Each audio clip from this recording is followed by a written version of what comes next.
Hello everyone. Welcome to the week 12 tutorial of NPTEL course Digital Circuits E147 offered by Professor Shantanu Chattopadhyay from IIT Kharagpur. Myself, Sai Shubham. I am pursuing my PhD in the Department of Electrical Engineering from IIT Gandhinagar. So let's start today's tutorial. Today's tutorial, we will basically deal with 8085 microprocessor and some parts of 8086 microprocessor. Okay. So the first question is, push and pop operations are performed by program counter register, general purpose register, stack pointer register, and link register.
So let's look at the solution right now.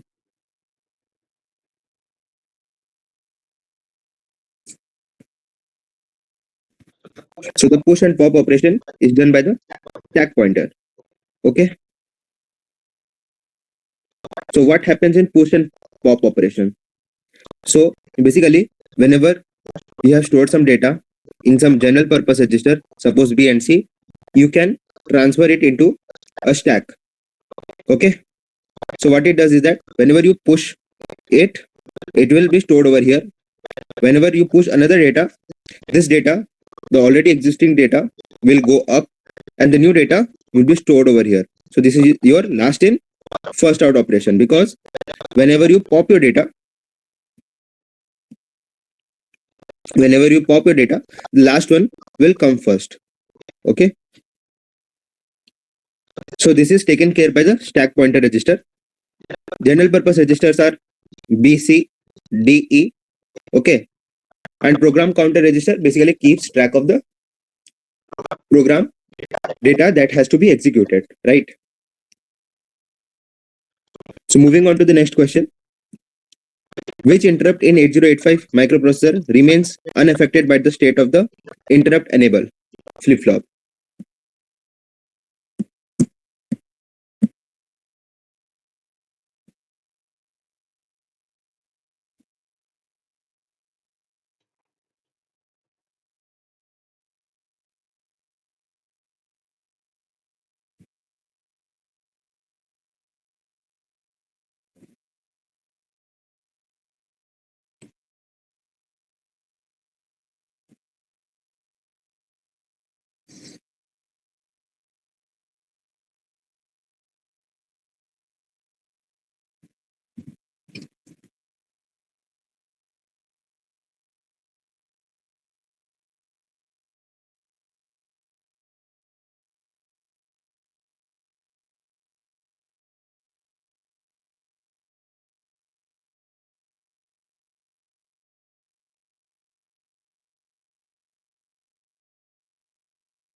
So there can be many different kind of interrupts.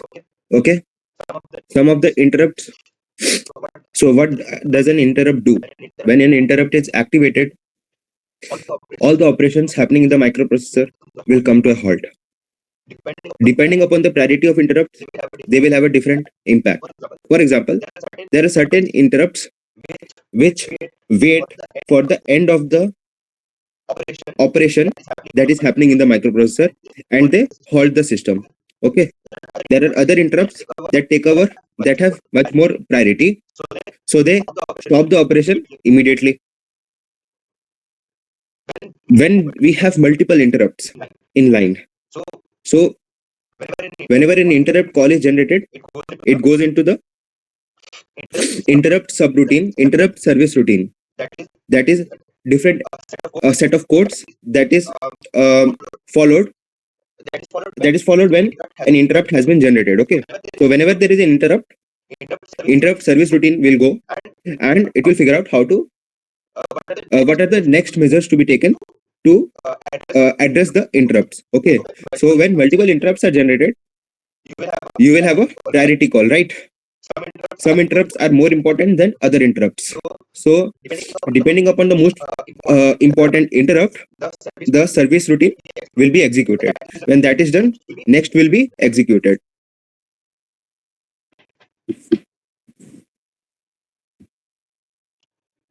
So the answer of this question is trap. So trap is the non-maskable interrupt. Non-maskable means that it cannot be avoided. It has the top priority. Okay. Next question is, which one of the following statements regarding call and write instruction is false? An 8085 program may contain multiple return instructions. In 8085 program, the first call instruction may appear before the first return instruction. An 8085 program may contain multiple call instructions. In an 8085 program, the first return instruction may appear before the first call instruction.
So let's discuss the solution.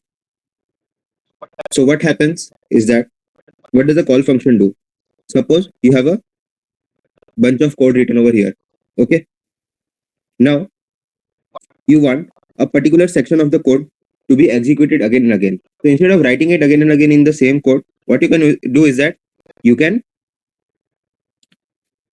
call this function or call this set of code which is written somewhere else, right? Now, if you want it to happen again and again, you can write the call function at multiple places. And whenever this call function appears, it goes to the particular memory location where the sequence of code is present. It executes it and returns back. So what does it help? How does it help? It helps in it helps in avoiding to write the same code again and again. So whenever you go to the particular memory location, you use a call function, and from there, if you have to return it to the main program, then you will have to do return, right? So there can be multiple calls, there can be multiple returns. So option A is correct, option C is also correct. In an 8085 program, the first call instruction may appear before the first return instruction. That's true, because return can only appear after your call. Because how can you return before you have not shifted to a particular new memory location? Call is always followed by a return.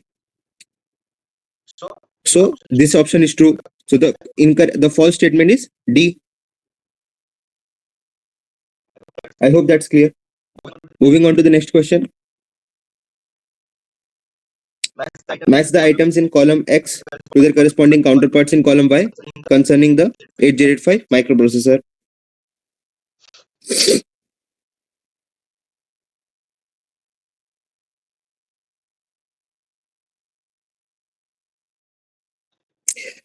So there is interrupt, reset 5.5, grab, reset 1.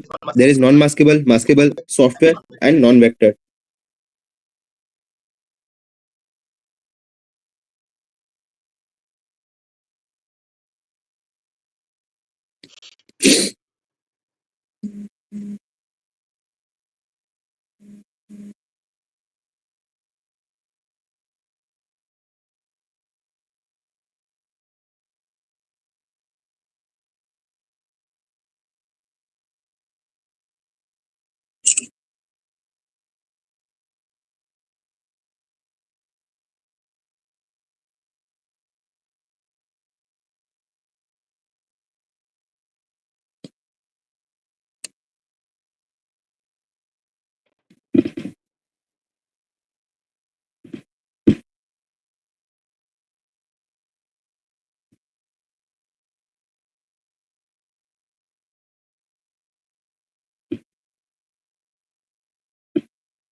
So I hope you could solve the problem. I will discuss the solution right now.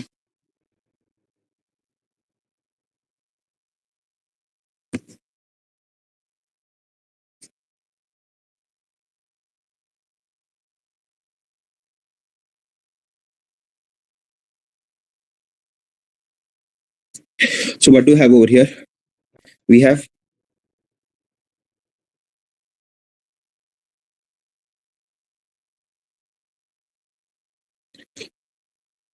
INTR.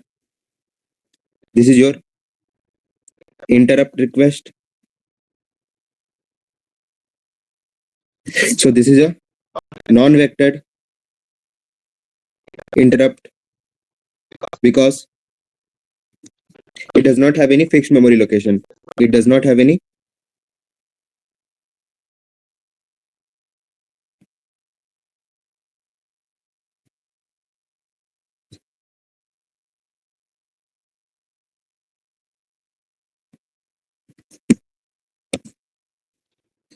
next is RST 5.5, that is restart 5.5.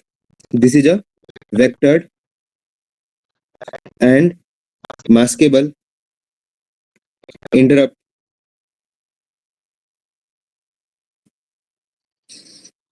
meaning vectored means it has fixed memory location.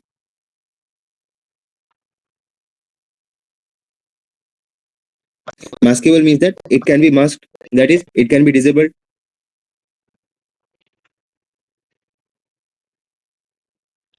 Next we have trap. This is non-maskable. Interrupt. What what do you mean by non-maskable? It means that can't be disabled by software. This is reserved for critical events.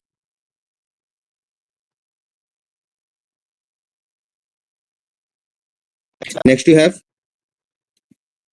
RST one, that is restart one. This is a software interrupt.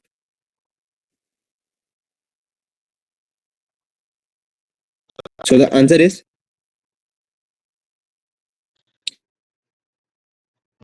vectored. So 1 x1 y4. So this is the only option. x2 y2. Y2 is maskable. This is maskable. x3 y1 trap is non-maskable, and x4 y3. Reset one is software based. So this is the answer. I think there is some lag.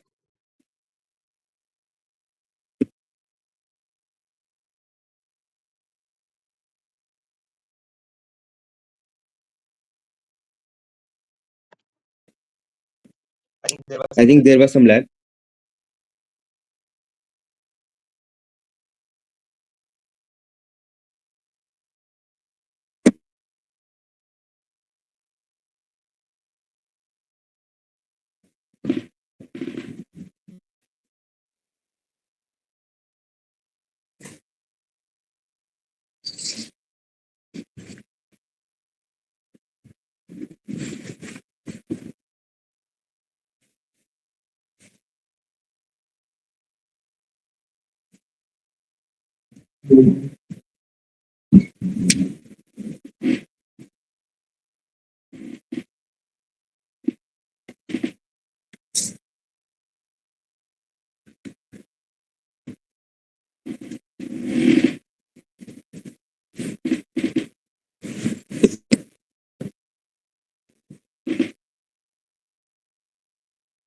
Hello.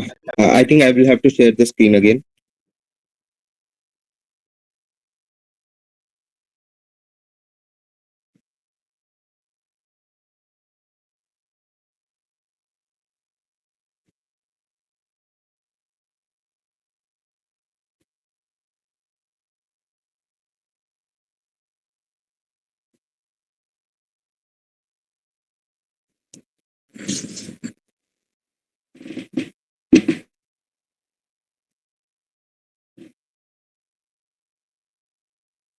So the next question asks, which of the following pins in 8086 microprocessor are multiplexed with data and address signals? So this is a very simple question. The answer is D, 8015 and 80.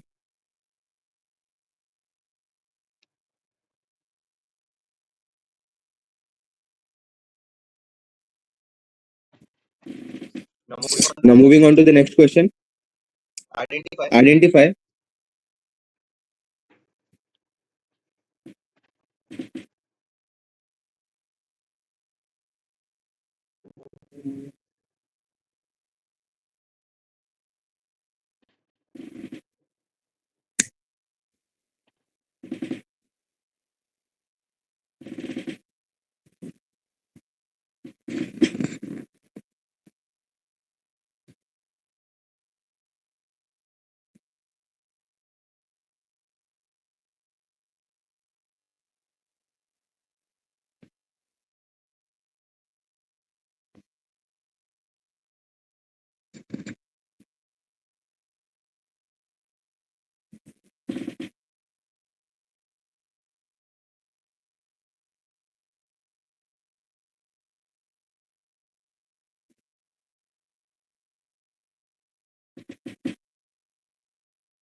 I might have to connect again.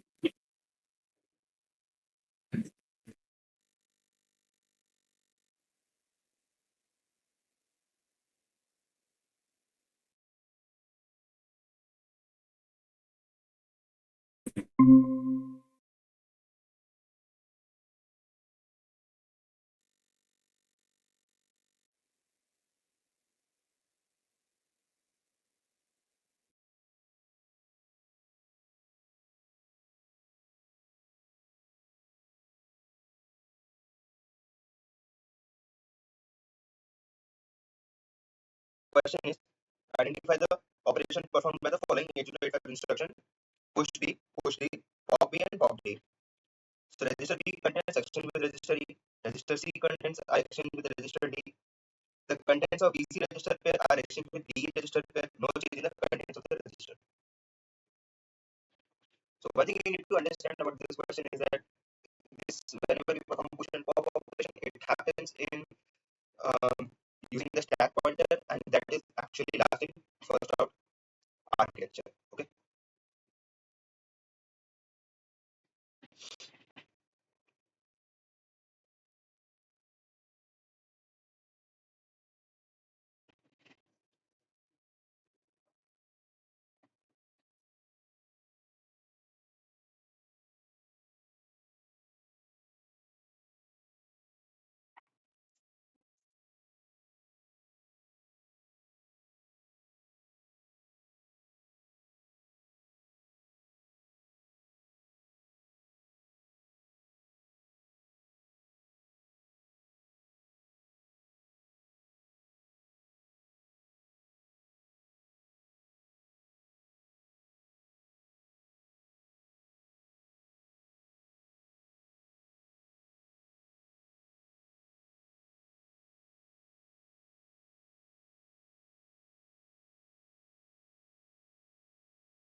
So let's discuss the solution.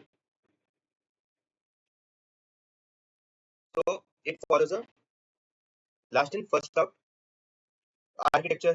So whenever you push B, so what happens is that this is what's happening. Content of the BC register is stored in the memory location pointed by the stack pointer. Then you store DE. So BC moves up, or the stack pointer, the location moves down. You store DE. But whenever you perform pop operation, the last one gets out first. And since you did pop B, so what it does is that the content DE is stored in B. Now you have the BC data that's now stored in D. So basically the contents of DE and BC are basically swapped. Okay. So the answer is C. Okay. Moving on to the next question. What is the starting address of the interrupt service routine for restart 7.5?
Restart, you can see that restart 0. All the record is 0, 0. Restart 70038. For restart 7.5, it comes somewhat between restart. It comes after restart 7. For restart 6.5, it comes between 6 and 7. Restart 7.5 is actually restart 6.7, 5.7, and 11. So the question is, what is the restart 7.5? So the answer is 0. Easy. Answer is D. Next question. The interrupting 80, the interrupting 80 that is not affected by the value of the interrupt enable flip-flop is. So we had discussed earlier that the interrupt signals which are generated by the software are always masked. The only interrupt that cannot be masked is the trap one because it is non-maskable, it has stopped identity, okay, and it is provided through the external signal. Okay, so the answer is C, trap. Next question. Which of the following statements is true for the program given below? EI, MVI, A29X, SIM.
is, let's pick up the solution.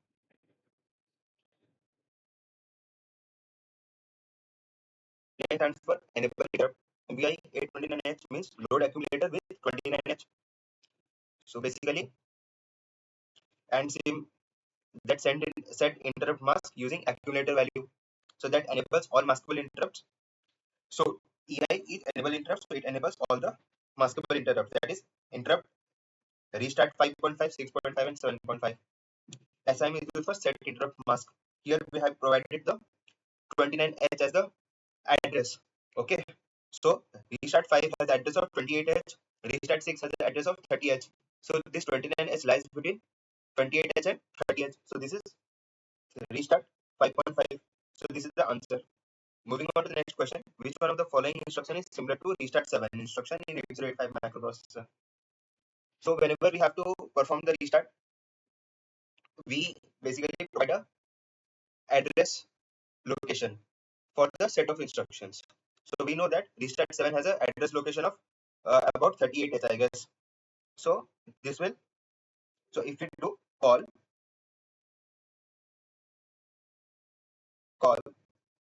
0038H, it will basically enable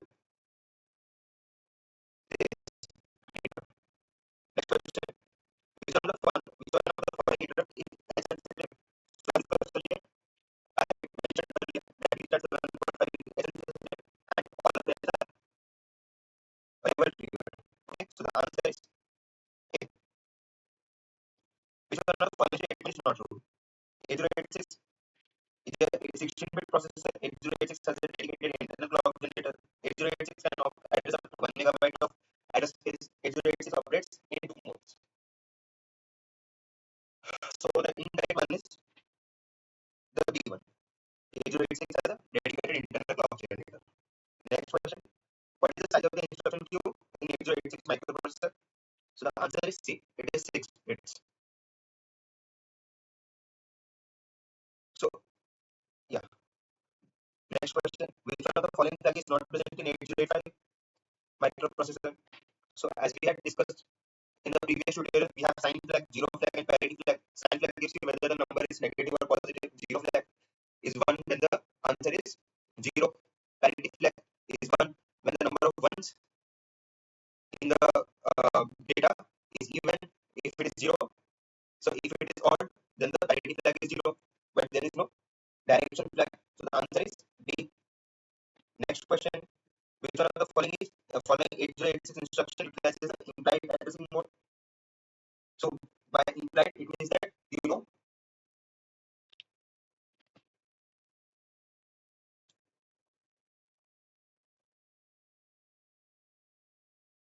So in this case, the answer is A.